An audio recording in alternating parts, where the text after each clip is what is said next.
আওয়ামী লীগের আমলে নারায়ণগঞ্জে বিখ্যাত গডফাদার শামীম ওসমান ছিল। এখন শুনছি কক্সবাজারে নব্য গডফাদার শিলং থেকে এসেছে।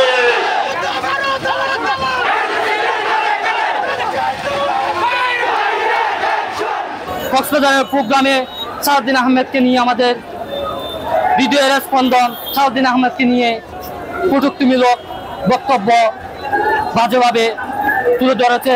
এই নাচিরকে আমরা কঠিনভাবে জবাব দেওয়ার জন্য এখানে ছাত্র জনতা আর ছাত্র দল আমজনতা নিয়ে উপস্থিত হয়েছি।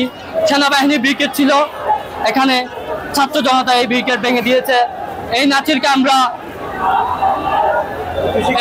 অবরোধ থেকেই জানান দিতে চাই, এনসিবিতে এরকম নাচির যদি রাখা হয় এনসিবির কলঙ্ক হবে।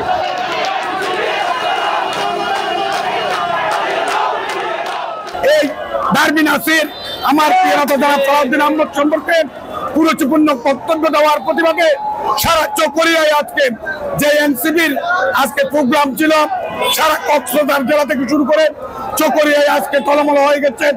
চকরিয়ায় আজকে প্রিয় নেতা জনাব সালাউদ্দিন আহমদ সম্পর্কে যে মিথ্যাচার করেছে, যে কটূক্তি করেছে, তার প্রতিবাদে চকরিয়ায় আজকে পরিণত হয়ে গেছে।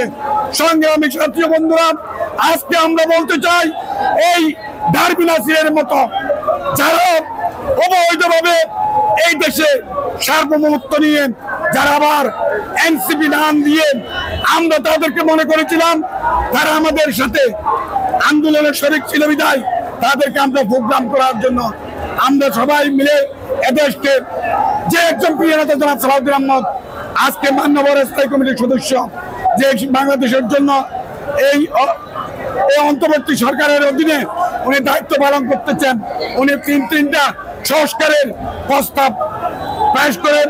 এই চকরিয়ার জনগণ শান্তিপূর্ণভাবে প্রতিবাদ করতে চায়।